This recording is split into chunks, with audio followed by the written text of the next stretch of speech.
televidentes, bienvenidos sean todos una vez más a Almas Extraordinarias en su cuarta temporada, viviendo con VIH-Sida. Hay un día más, agradecida de Papá Dios por compartirlo con todos ustedes, por llevarle un programa interesante, un programa que le puede cambiar la vida a muchos, a mí también, porque cada programa, en cada entrega, yo aprendo algo nuevo. De verdad que sí, amigos televidentes, y si me pasa a mí, me imagino que a ustedes también. Hoy vamos a conversar acerca de un tema muy interesante, los mitos sobre el VIH o SIDA. ¿Por qué ese tema es tan interesante? Porque muchas veces, por estarnos llevando de cuentos de camino, de historias, por estar leyendo mensajes que repostean, que retuitean o que comparten en el Facebook, cambiamos nuestra manera de pensar con una persona que sabemos que vive con la condición de VIH o SIDA.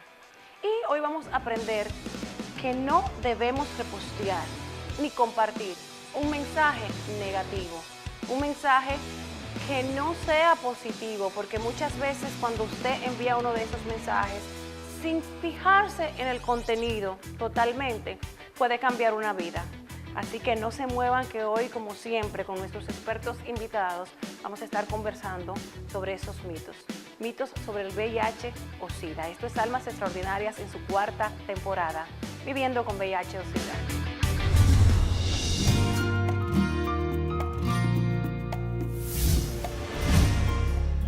Si lo usas, se enteran dos. Si no lo usas, se entera todo el mundo. El embarazo no deseado, las enfermedades de transmisión sexual y el VIH le pueden pasar a cualquiera. Usa condón en toda relación. Protégete. Consejo Nacional para el VIH y el SIDA. Si el condón lo aleja, mejor déjalo ahí. Te lo digo yo. Consejo Nacional para el VIH y el SIDA.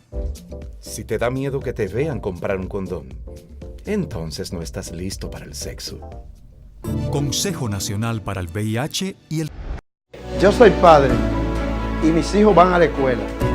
Para mí no es un problema ayudarle con sus tareas, porque así también yo aprendo. Desde que salí de la escuela laboral, soy el sustento de mi familia y ya tengo mi propio negocio. Desde que decidí seguir estudiando, soy un ejemplo para mi comunidad, porque no me detuve.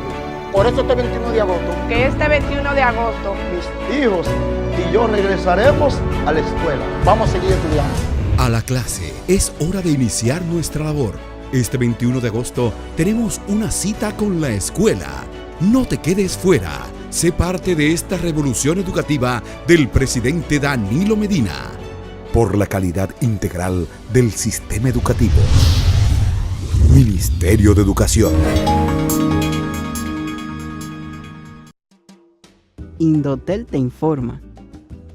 Usted tiene derecho a recibir créditos en su factura en caso de que su servicio sea interrumpido por averías causadas por terceros. Este crédito debe corresponder con el tiempo total o parcial de duración de la avería. Si su servicio es prepago, la empresa le enviará un mini mensaje al momento de aplicarle el crédito correspondiente. Centro de Asistencia al Usuario del Indotel, protegiendo tus derechos. Síguenos y realiza tus reclamos a través de nuestras cuentas en las redes sociales, Twitter, Facebook e Instagram, Indotel Servicio. Ser los mejores. ¿Qué significa? Para nosotros, lo mejor es el trabajo de todos juntos, de nuestros municipios, nuestro recurso humano. Lo mejor es calidad en el servicio y transparencia. El Ayuntamiento de Santo Domingo Este mantiene el primer lugar en el sistema de monitoreo de la Administración Pública Municipal. Y es porque hacemos y damos lo mejor. Ayuntamiento de Santo Domingo Este. Lo mejor para la gente. Vivir en sobrepeso puede generar muchos problemas. Tener unas cuantas libritas de más no es estar gordo. Tú sabes bien que yo retengo líquidos. No, retener líquidos no. Usted se inundó, que diferente. Aníbal, Francisco y Javier tienen muchas situaciones pesadas por su apariencia. El que roba carne merece la pena de muerte. Ustedes están comiendo de gula, ¿eh? Libra por libra, una super comedia para toda la familia. Pasao de Libra. Desde el 19 de octubre. ¿Qué le parece a ustedes si se largan de mi casa, Dios mío? Never. I'm sorry. Solo en cines.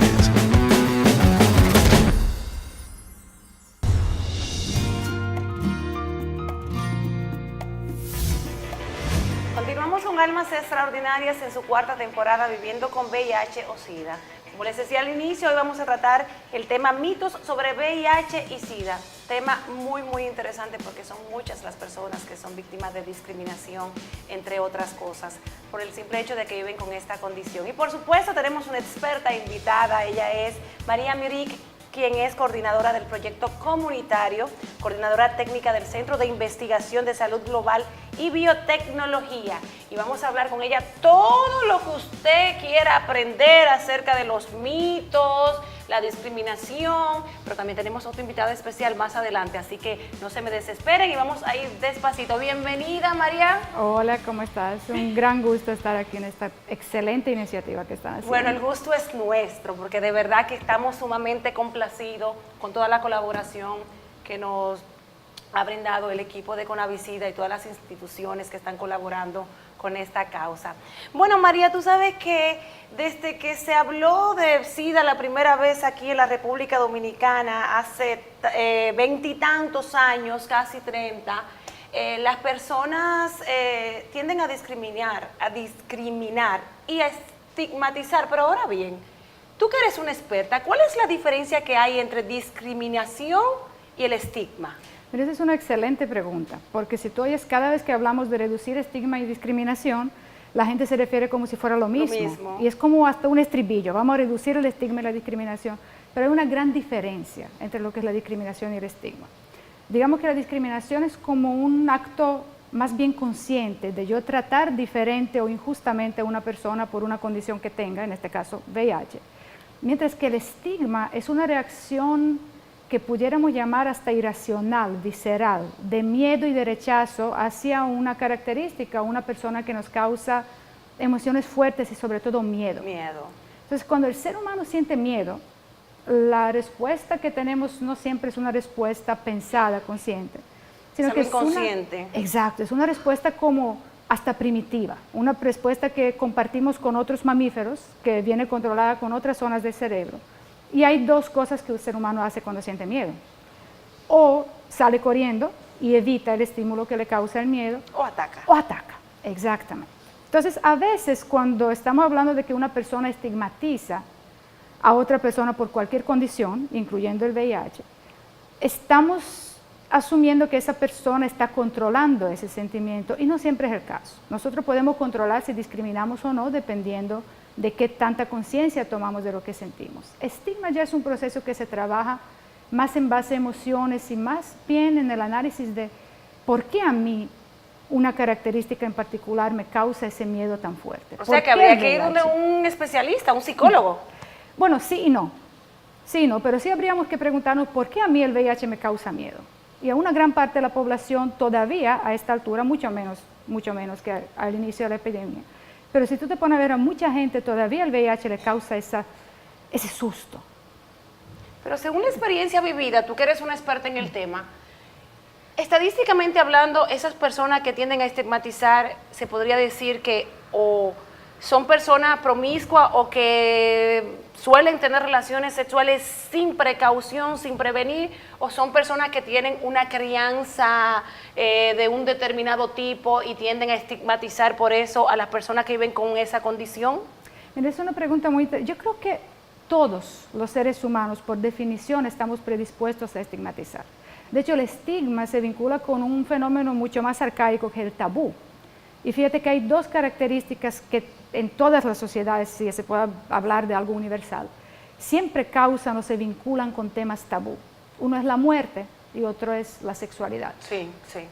Prácticamente no existen sociedades donde esos dos temas no están vinculados a algunos tabúes y entonces desencadenan esa reacción arcaica de miedo, de ansiedad, que es lo mismo que pasa con estigma. Entonces todos nosotros venimos hasta preprogramados para sentir miedo frente a temas que se vinculan con sexualidad y con la muerte. Entonces imagínate el VIH, que en cierto sentido es una fusión de esos dos temas, porque tradicionalmente, desde que inicios de la epidemia, era prácticamente una sentencia de muerte. Y tiene que ver mucho con la sexualidad. Totalmente. Entonces, inclusive, se ha visto y se ha estudiado que las formas de transmisión que más se vinculan con la sexualidad, sobre todo con una sexualidad diversa que no está bien vista por una gran parte de la sociedad, son los grupos de personas que más se rechazan. Es Sí. como si fueran culpables de tener el VIH. Entonces hablamos de víctimas inocentes, que realmente no existen víctimas inocentes ni víctimas culpables. Simplemente una persona adquiere el VIH de una manera o de otra y tiene la misma condición.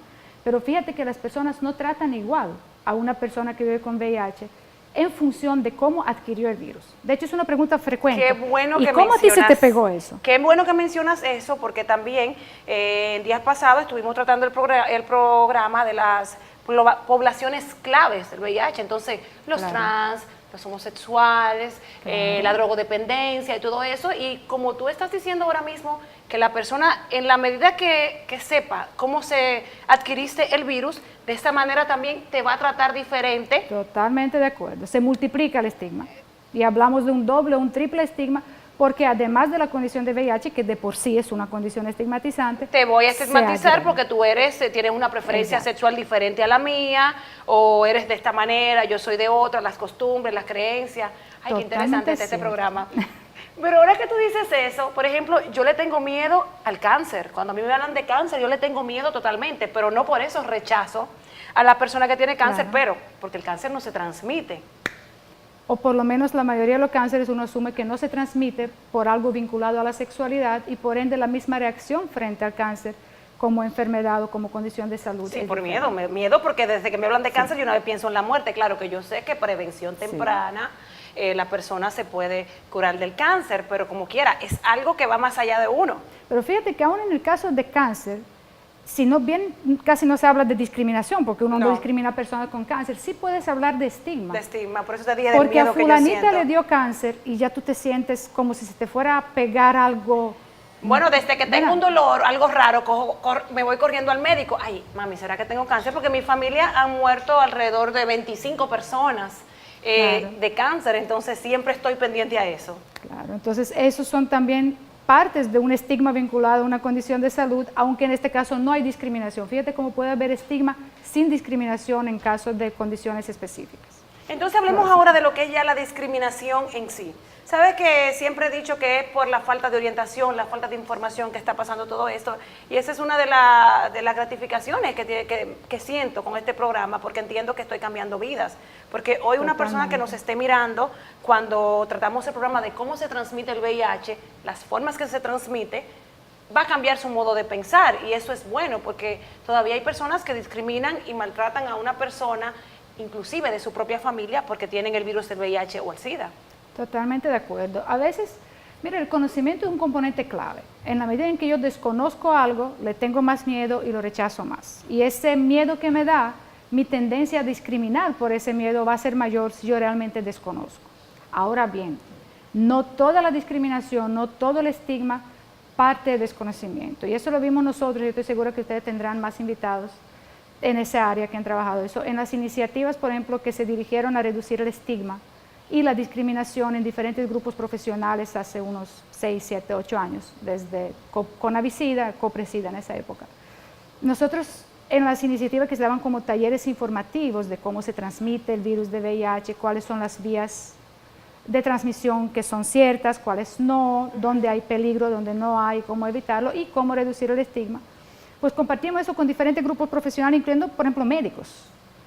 Y les dábamos toda la información y al final del día quedábamos tan contentos porque ya esos médicos no iban a rechazar a una persona VIH, entendíamos nosotros.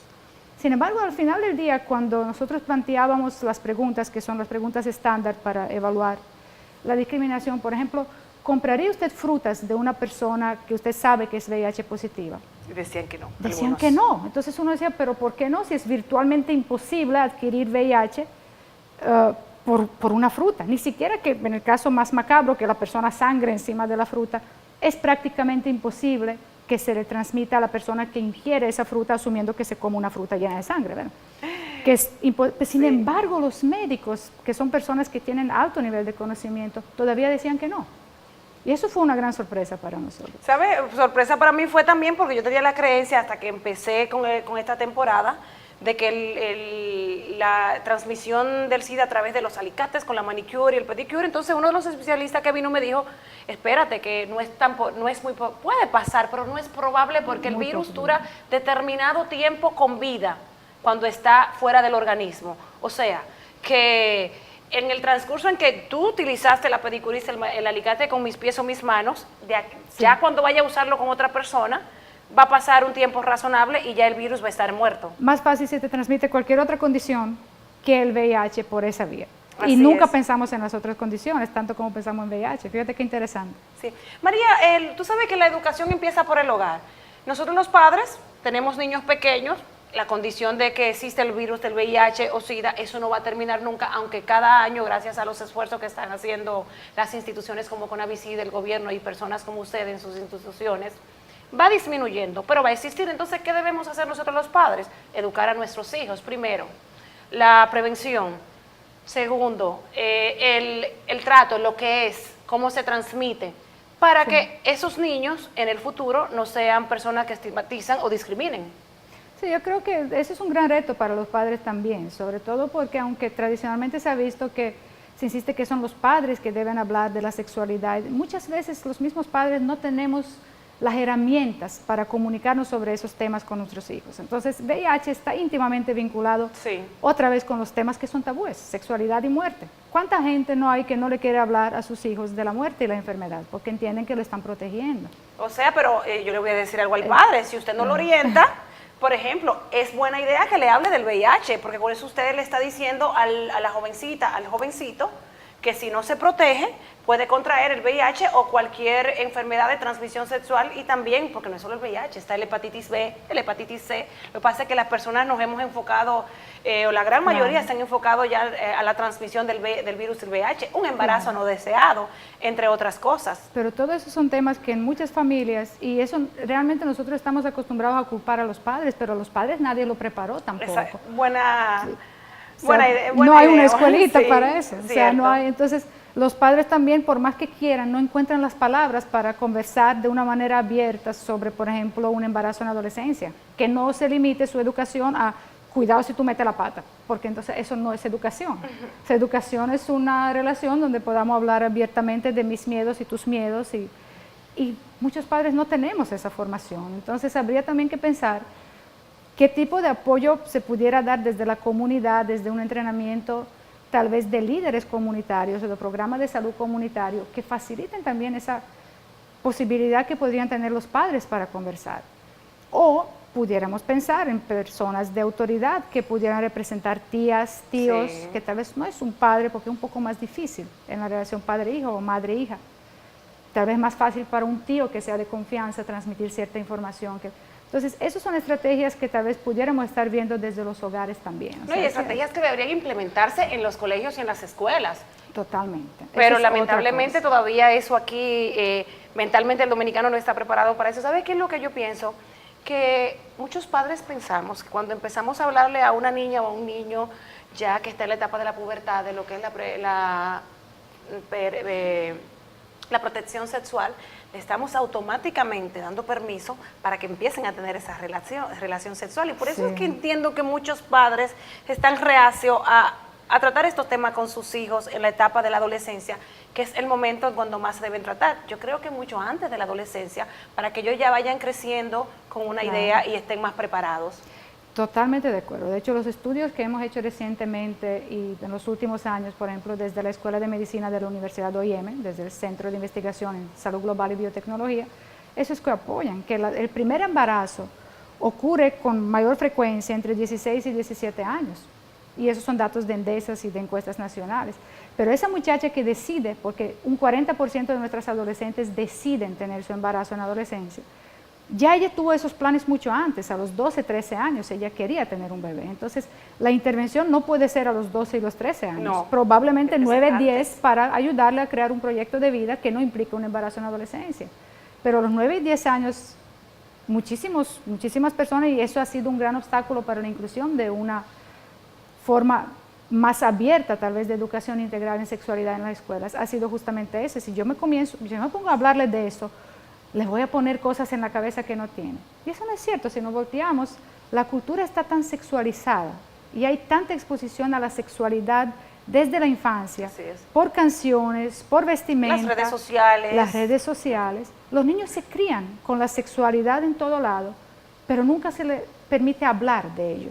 Entonces eso es como todos lo hacemos, pero no lo hablamos. No lo hablamos. Y Tremendo error. eso es un gran error, porque entonces eso no les permite protegerse de otras cosas, porque la sexualidad en sí no es el problema.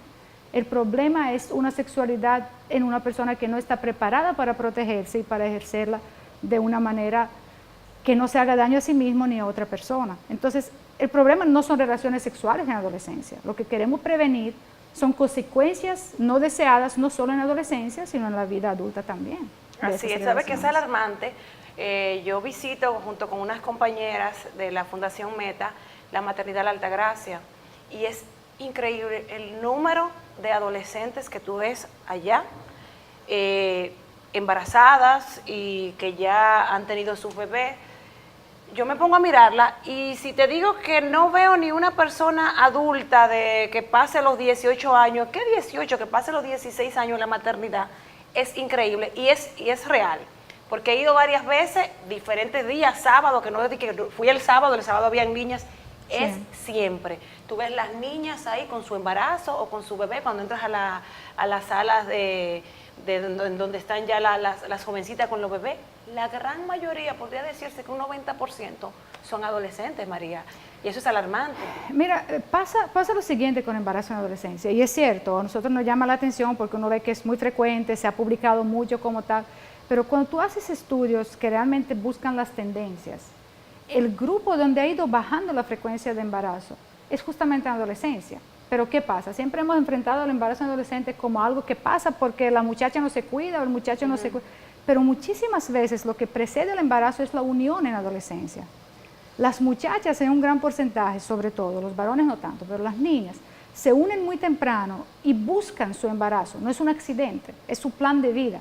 Entonces uno lo ve como alarmante, pero en realidad un 40%, y esos son datos de Endesa, buscaban su embarazo y lo dijeron a sí mismos en la encuesta. Ay, pero necesitamos otro programa para que tú me hables de ese tema.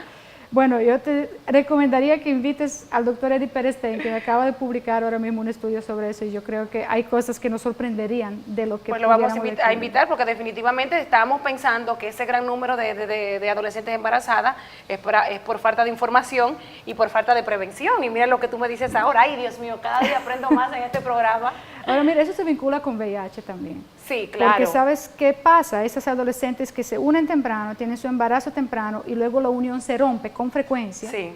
Esas adolescentes que quedan separadas o divorciadas son particularmente vulnerables, no solo al VIH, porque luego tienen varias parejas más consecutivas, por múltiples razones, sino que tampoco se protegen y son el grupo más estigmatizado, ya que estamos hablando de estigma y discriminación. Cierto. Porque entonces son adolescentes que se perciben como promiscuas, se perciben que se buscaron el diagnóstico. Así es. Y se le echa toda la culpa de una estructura social que simplemente no les permitió una inserción diferente. Y eso es algo que tenemos que preguntarnos. Palabras que dan luz, que iluminan el camino. Claro, a partir de hoy voy a mirar, cuando vaya a la maternidad, voy a pensar de otra manera totalmente diferente. Claro, que en ningún momento discriminé ni estigmaticé, sino que pensaba, qué pena, eso es falta de información por parte de los padres, pero no lo había visto desde este punto de vista que acabas de plantear. Es que eso puede ser si yo no tengo muchas opciones de vida, ¿por Cierto, qué no la maternidad? Empezar una familia, tener mi pareja para empezar una familia, progresar de una manera u otra, y es cierto, mirándolo desde ese punto de vista. ¿Qué otras opciones yo tengo? Así ¿Por qué no ahora en 10 años me da lo mismo? Si yo tuviera otras opciones donde la maternidad tal vez no entra, entonces yo pudiera querer posponer la maternidad. Pero ese no es el caso de muchas de las muchachas que quedan embarazadas en la adolescencia. Ay, María, qué lástima que se nos acabe el tiempo, porque qué bueno ha sido conversar contigo. Igual, de verdad fue una experiencia muy placentera. Me imagino que los padres que nos están viendo ahora en este momento deben estar pensando de diferente manera cuando inició el programa. Bueno, no sé, pero de verdad son temas que apasionan mucho y que uno entiende que, qué sé yo, uno está tan acostumbrado a ver la realidad de una sola manera y tal vez si nos abriéramos a ver las otras posibilidades, pues pudiéramos cambiar el mundo. Yo a partir de hoy empiezo a mirar diferentes posibilidades. Es cierto, de verdad que sí. Bueno, lamentablemente nos tenemos que ir a una breve pausa, pero cuando regresemos vamos a continuar con este tema y otra invitada especialista en el tema, porque aquí todos estamos aprendiendo, ustedes y yo, por supuesto. Gracias, María, por haber compartido con nosotros. Muchísimas gracias a ti por invitarme y eso es una excelente iniciativa, de verdad, así que para adelante. Bueno, no se mueva, continuamos en breve con Almas Extraordinarias en su 4ª temporada, viviendo con VIH o SIDA.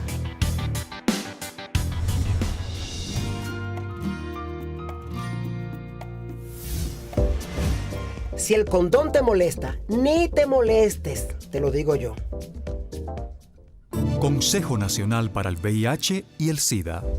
Hola, soy Ana Simó y quiero darte un consejo. Si sientes vergüenza de hablar del condón con tu pareja, entonces no están preparados para tener relaciones sexuales. Consejo Nacional para el VIH y el SIDA. Yo soy padre y mis hijos van a la escuela. Para mí no es un problema ayudarle con sus tareas, porque así también yo aprendo. Desde que salí de la escuela laboral, soy el sustento de mi familia y ya tengo mi propio negocio.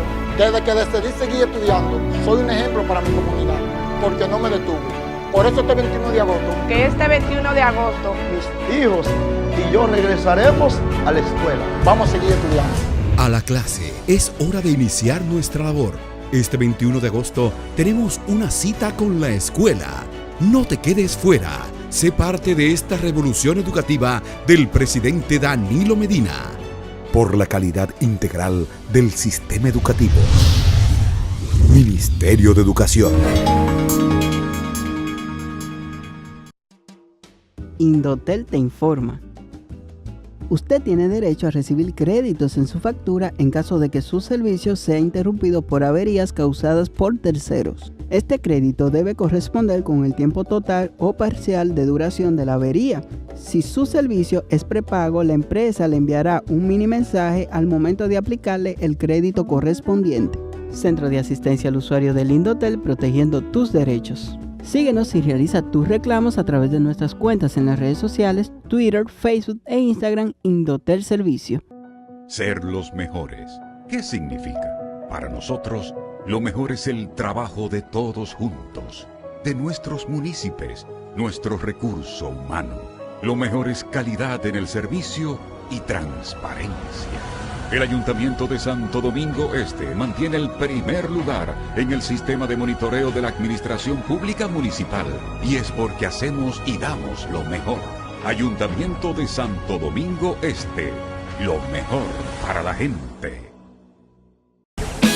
Vivir en sobrepeso puede generar muchos problemas.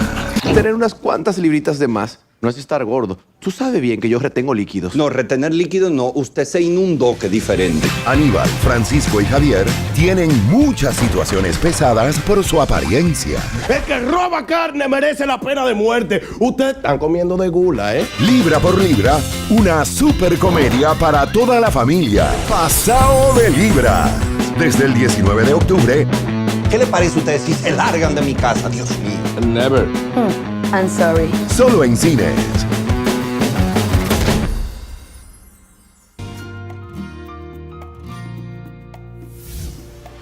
Continuamos con Almas Extraordinarias en su cuarta temporada, viviendo con VIH o SIDA. Hoy estamos conversando sobre los mitos sobre el VIH y el SIDA, valga la redundancia. Y ahora vamos a recibir con mucho agrado a la licenciada Judith de la Rosa, encargada senior del fortalecimiento educativo en VIH y SIDA del Consejo Nacional para el VIH o SIDA.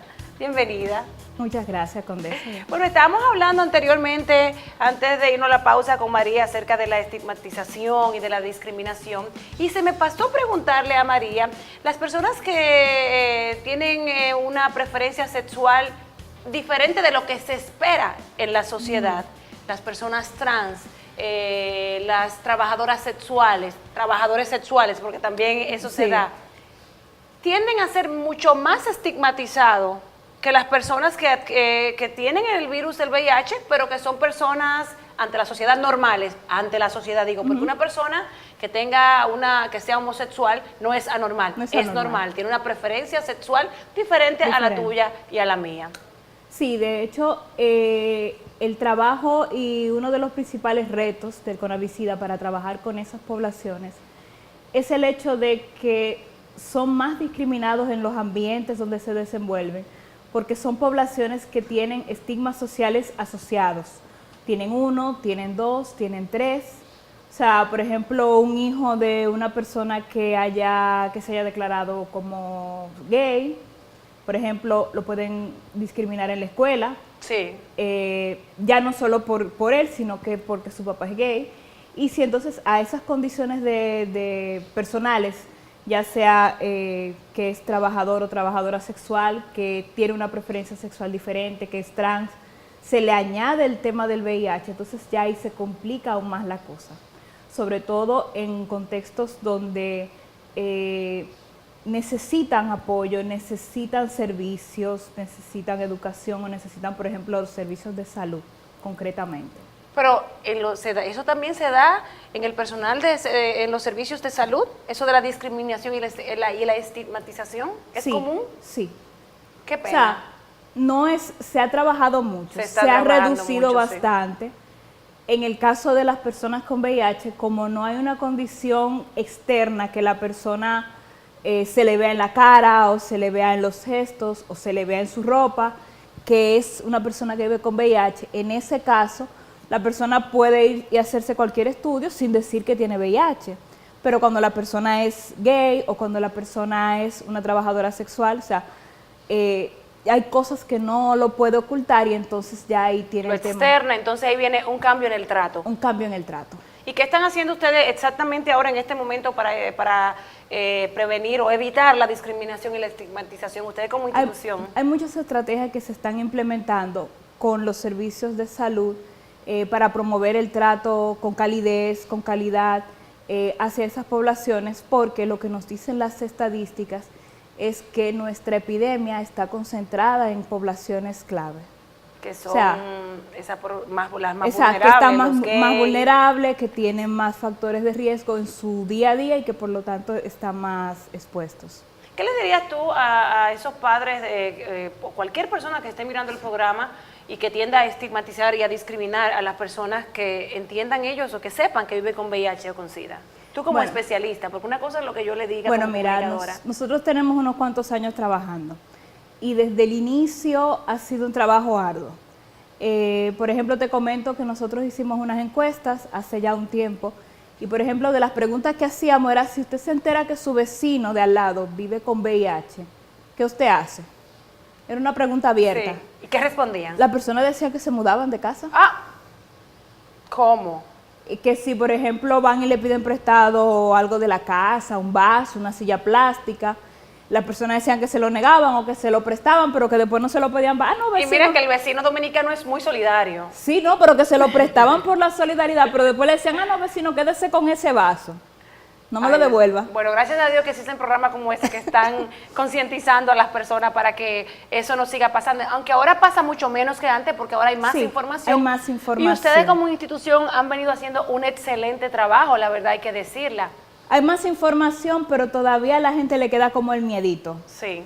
Como que, ¿y si no es así? O necesitamos seguir trabajando en eso, seguir informando y concientizando a la población. También hay un elemento que ha sido muy fuerte de trabajar, que es la falsa imagen de que las personas que viven con VIH tienen mala fe.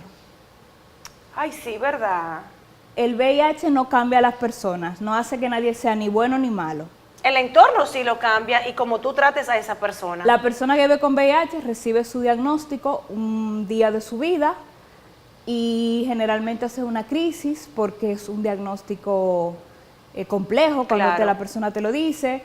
Depende mucho de la información que tú tengas y cómo tú lo visualizas. No, y también la orientación que recibe en el momento de recibir el diagnóstico, que por ley debe haber una persona con consejería. Exactamente. Pero luego de esa crisis inicial, que tú estás unos cuantos días un poco triste, pensando que tu vida va a cambiar, luego de que la persona rebasa esa crisis inicial, la persona sigue su vida sigue con su vida. Claro. Y si era bueno, va a seguir siendo bueno. Si era una persona que salía a atracar o a asaltar, o sea, lo va a seguir haciendo, pero el VIH no lo va a cambiar, no lo va a hacer ahora mejor o peor persona. Entonces hay una creencia muy arraigada de que entonces la persona que vive con VIH, como a mí me lo pegaron, el virus, yo tengo que transmitirle el virus a otras personas. Sí, sí. Bueno, hablando de eso, háblame de los cuentos de camino, de las historias que viven haciendo personas y que por eso mismo es que pasa eso que tú estás diciendo. Sí, sí. La famosa historia, estábamos antes de la rubia del SIDA, la historia del crucero, todo eso. Háblame un poquito de eso para que los amigos televidentes entiendan que son historias, que son historias y no por eso se deben llevar de ellas y deben tratar diferente a una persona que está viviendo con esta condición? Pues una de las historias más populares es lo del tema de la rubia del SIDA. De hecho, se hizo hasta una miniserie. Sí, se hizo una miniserie. Hace algunos años, y la miniserie lo que hace es recoger como la creencia popular o los trazos populares que hay sobre la historia de que fue una mujer rubia. Pero afirmando que sí que pasó, que fue real. Lo que pasa es que en esos cuentos de camino, en esas historias, no se puede medir qué hay de realidad o qué hay de cuento. O sea, realmente en todo momento son historias que se van nutriendo de la misma, del mismo contarlo, del mismo boca a boca. O sea, yo te lo cuento a ti, tú se lo cuentas a otra gente y ya entonces lo que se mantiene son algunos elementos, que era una mujer, que era rubia, que era muy voluptuosa, que tenía... Que dejaba un mensaje en el espejo con pintalabio que decía, ¿cuál era el mensaje? Bienvenido al Club del SIDA, diferentes cosas. Sí. La idea sobre todo era que era una mujer muy bella, que era muy seductora, que era rubia y que por eso atraía mucho a los hombres y que entonces las personas adquirían el virus por esa vía.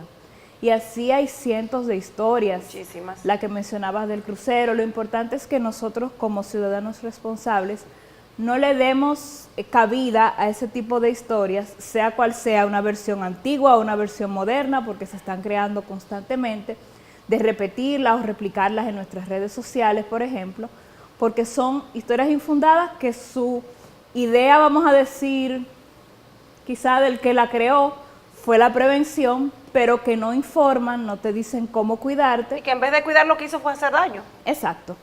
Pero qué bueno que mencionaste eso de las redes sociales, Judy, porque tú sabes que tendemos mucho a retuitear, a repostear, sí, a compartir en Facebook esas historias que leemos, pero lo hacemos inconscientemente porque no nos detenemos a pensar que con ese reposteo, ese retuiteo o ese compartir en Facebook, lo que estamos es provocando que si una persona no estigmatiza o no discrimina, lo haga luego de leer esa historia, dependiendo la forma de pensar de la persona. Qué bueno que mencionaste eso para que me le des un mensaje a toda la población acerca de este tema. Incluso hay un asunto importante, por ejemplo, a veces incluimos mensajes que tienen fotos, y entonces ya asociamos a esa persona de la foto con el tema del VIH. O una persona parecida a la de la foto. Entonces decimos, pero ese fulano, entonces él tiene VIH y no me lo había dicho, y mira, está en... O sea, se dan situaciones, toda clase de situaciones difíciles y inverosímiles. Pero te voy a hacer algo que me pasó a mí. En las grabaciones de Almas Extraordinarias hemos subido unas cuantas imágenes y tenemos un hashtag que dice viviendo Almas Extraordinarias, 4ª temporada, viviendo con VIH o SIDA. Y una amiguita de mi hija le pregunta, pero tu mamá tiene SIDA. Mi mamá tiene SIDA. Tu mamá tiene SIDA. Dice, mira, no, eso es un programa en donde se habla del VIH. Ah, pero yo creía ya que era que ella tenía SIDA por el hashtag. Sí, señores. Sí. Te van a llamar, Condesa, por teléfono, porque yo te veo muy identificada con el VIH. ¿Qué es lo que te pasa? Bueno, y si lo tengo, ¿qué? Soy una persona normal y si lo tuviera, hay medicamentos que me van a mantener así sana y saludable. Bueno, yo tengo una amiga, ¿sabes que yo he vivido mucha la experiencia de cerca del VIH y SIDA? Porque hace 20 y tantos años, cuando empezó a hablarse mucho de lo que era el SIDA, una persona muy cercana a mí, una amiga, se le murió su esposo. En ese tiempo era que todo el mundo pensaba que por el vaso, que la transmisión, que todo el que se ponía flaco ya tenía el VIH. Cuando una persona tenía diarrea constante, ya tenía el VIH, todo eso. Y por eso, en este programa, cada vez que yo hago las preguntas, me identifico tanto por el tema, porque yo fui una de esas personas que yo nunca discriminé, gracias a Dios, pero no estaba bien orientada y creía todo lo que decían, incluso los cuentos de camino también me lo creía, hasta hace poco. Entonces, me pongo en el lugar del otro y me siento mal. Entonces, la idea es que los amigos televidentes que están mirando el programa, con cada entrega, aprendan algo nuevo y cambien la manera de pensar, porque no todo el mundo piensa igual. Gracias a Dios, la discriminación ha disminuido, porque ahora las personas leen más, están más informadas, y también al trabajo y la respuesta que ustedes con la visita están dando a esta problemática, y el gobierno también, que gracias a Dios le ha dado un apoyo, según una entrevista que tuve con el doctor Terrero, un gran apoyo a lo que es esta respuesta de ustedes y las demás instituciones que están colaborando con ustedes, que son muchas. Durante todo el transcurso del programa vamos a ir siempre mencionando en un cintillito las instituciones que forman parte del consejo y las instituciones que están en las zonas rurales, porque también en el Instagram las personas me preguntan en las zonas alejadas y también allá tienen centros de atención y de apoyo para las personas que viven con VIH-Sida. Y es que mucha gente no sabe que Salud Pública está también trabajando con eso directamente, y Salud Pública está en todo el país. Se ha hecho un trabajo muy, muy interesante, sobre todo en el CONAVISIDA, con los comunicadores sociales, por ejemplo. Seguro el doctor Terrero lo mencionó, para que esos comunicadores de las diversas provincias den a conocer en su provincia o en su comunidad dónde puede la persona con VIH atenderse.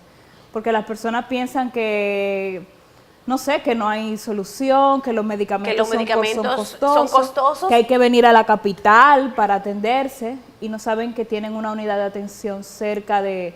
en el hospital provincial, en su hospital provincial. Así es, nosotros vamos a estar publicando constantemente en el Instagram, en el Facebook, esos centros con dirección, teléfono y todo, para que usted, dependiendo del lugar en donde se encuentre, sepa que tiene un lugar a donde puede acudir. Así que, amigo televidente, ya usted lo sabe. Bueno, déjame ver qué más me falta. Son tantas preguntas que tengo aquí en la cabeza, que a veces se me pasan cosas importantes. ¿Qué hacemos con los mitos? Es una cosa importante. Exactamente. O sea, ¿qué hacemos con las historias? Solamente reproducir historias y reproducir contenidos que sean educativos y que digan qué es y cómo realmente se puede prevenir. Si una historia lo que va es a contar que fulana dijo, que entonces ella tenía, que entonces fulano... Que va a provocar una reacción negativa en el que la lee. Claro, o sea, ese tipo de cosas no aportan. Otra de las historias más conocidas es la lista del SIDA. Pero háblame de la lista del SIDA. Sí, supuestamente cuando una persona muere con las complicaciones a causa del SIDA, siempre la gente dice que dejó una lista. Yo he ofrecido dinero en las charlas para que me busquen una lista. Una lista por escrito. Yo pago, o sea, que me traigan la lista que dejó y nunca aparece la lista. Lo que sí es cierto que, por ejemplo, los vecinos y las personas conocidas empiezan a indagar qué personas estuvieron con esa persona que murió. Esa es la clave. La lista la hacen los que quedan vivos. Aunque nadie muere de SIDA, señores, no es de SIDA que se muere. Es de una infección oportunista que atacó tu sistema. Por las complicaciones. Exactamente, así que dejen de estar diciendo murió de SIDA. Y también eso de la lista, por Dios, eso es increíble. O sea, la lista la hacen las personas que quedamos vivos por el morbo y el entretenimiento que y provocando daño con eso, a veces daños irreparables. Claro, claro. Lo que tenemos que promover es la realización de la prueba. Tenemos que apoyar las iniciativas que hay en las escuelas para el tema de la educación sexual, en los jóvenes, en los adolescentes, en los adultos, promover la prueba, porque mientras más rápido sabemos nuestra condición, mejor podemos atenderla. Y responder al tratamiento. Y hacer todas esas cosas que nosotros le hemos propuesto, que hemos venido diciendo, que aportan. Y quitar las cosas que restan. Así es. Bueno, excelente mensaje que nos haya dado la licenciada Judy de CONAVISIDA. Espero que ustedes reflexionen, las personas que venían llevándose de esos cuentos de camino, las personas que discriminan, las personas que estigmatizan. Espero que este programa haya cumplido con su cometido, que es concientizarlo, cambiar su modo de pensar. Las personas que pensaban de una manera negativa y que pensaban que el SIDA se transmite con el tacto, con el contacto. Pero son muchos los programas que ya hemos transmitido y siempre hablamos de cómo se transmite el SIDA, y creo que hoy no tenemos que repetirlo porque ya usted se lo debe saber de memoria. Y de verdad que gracias por habernos acompañado. Esperamos recibirte nuevamente para tratar otro tema interesante acerca del VIH o el SIDA, porque de verdad que la población necesita mucha más información. Bueno, amigos televidentes, de verdad gracias por su sintonía. Esto ha sido todo por hoy, pero la próxima semana le traeremos otro tema sumamente interesante de viviendo con VIH o con SIDA. Esto es Almas Extraordinarias en su 4ª temporada. Hasta la próxima.